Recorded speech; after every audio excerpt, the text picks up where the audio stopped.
My name is Scott Baird. I'm the chairman of Griffin Hill Consulting. We're a human and organizational performance company, and we specialize in issues of market research. The Tahitian Noni International story is a rare phenomenon in the history of human enterprise. In 2002, we studied hypergrowth companies.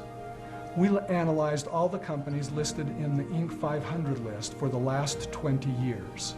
We discovered something quite remarkable. That if we looked at all these companies from their inception, meaning zero revenue, through their first 5 years of revenue, no other company equaled the hypergrowth of Tahitian Noni International.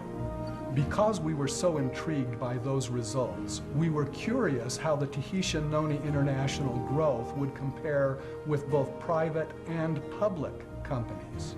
We took a look at the lists for 2003 of the Fortune 500, the Forbes 500, and the Global Fortune 1000 list, and compared those companies with the growth of Tahitian Noni International in their first 5 years.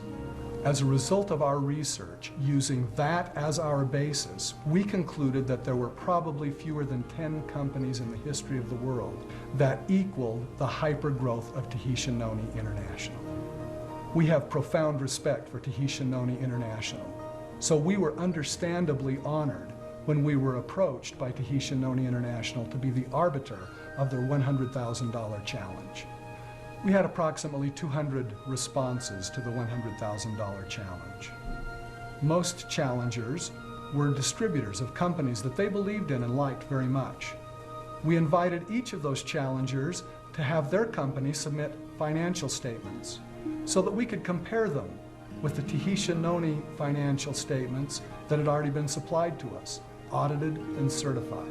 It's interesting to note that no company ever submitted financial statements to take the challenge, particularly because any challenger who won the $100,000 prize would have had the additional benefit of being able to claim that their revenue growth was more rapid than that of Tahitian Noni International. The Tahitian Noni International Challenge was no secret. It was announced in an open meeting by the company to all distributors. It was published on the company's website. Marketing materials were widely distributed. Media and press were informed about the challenge.